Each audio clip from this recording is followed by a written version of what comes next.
পরে পরে দিয়েছি ও জুস এইটা দিয়ে ঠিক আছে ঠান্ডা আরো শেয়ার হইব দে আমি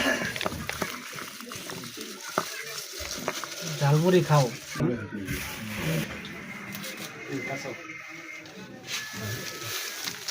দিয়া দেখো দিদি মানুষের এটা আমার কাম ছিল টেস্টি সল্ট নাকি না আচার শিং মাছের মতো দেখা যায় রাবের মতো দাদা গরু দেখা হয় এটা আলাদা একটা টেস্ট যেমন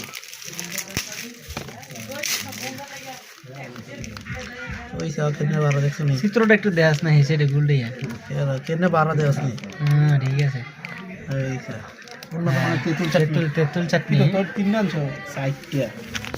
একটু স্টক হয়ে দিব তো এই টমেটো না আছে সমস্যা না টক টক হইতো না টক হয় না এটা মিডিয়া আমার তো মজা হইতো হ্যাঁ কিন্তু না সানার ইয়া বিরে দোল না আর এটা এফার উদো হইও সামা হাসান ভাই কি অবস্থা ভাইজান? হ্যাঁ ভাই কি খাবো আজকে ঝালমুড়ি নাজমুল ভাই হঠাৎ করে নামাজে রওনা দিছিলাম আচ্ছা। নাজমুল ভাই ঝালমুড়ি খেয়ে এটা এরকম ফিরে গেল মুভি আইসা দেখলাম মাশাআল্লাহ বিরাট আয়োজন ও সেই তো ঠিক আছে আমরা তালতো কারণ তালতো কাছে মাল বেচা তো সানা লই আই সেই লাগতেছে রে দেখতে ভালো লাগতেছে আর খাইতে তো আরো ভালো লাগবে লাগলে কোয়া কেন আছে পয়সার দোকানে আছে আশা করি লাগবে না তেল দিছি না তেল দিলে তেল কোন আরে সরিষা লাগবে তোমার সমস্যা হলে দিও না কি যাবে বড় ভাই তেলে আছে না দিতা না সরিষা লাগবে ঝালমুড়ির মজা তো তেল দূর এডি খাওয়া এডি খাওয়া ইয়া দিছি তো এর মধ্যে দিছি তো নাজরুল ভাইয়ের দোকানে ঝালমুড়ির পার্টি সবাই চলে আসে সরিষা তেল এন ওটা 30 টিয়ার মুড়ি গাড়ি আমি মেরে শিখাচ্ছি পুরো এটা তো মুড়ি ওই বাবাটা মশলা কয়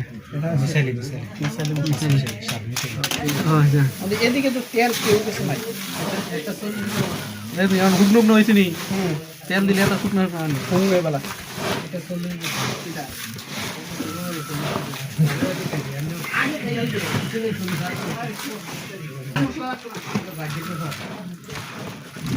কি দরকার কত দাম আছে পুলিশ আগে মারিতেছে পানি কই সারা দোকানে চলা হবে ধন্যবাদ আরেকটা দিয়ে লিও পরে হ্যাঁ দশে দিলে গা 40 পরে নেমনে গেল হ্যাঁ সবাই আসো আসো আঙ্কেল হ্যাঁ বিসমিল্লাহির রহমানির রহিম লবণ দিছিল লাল জালমারি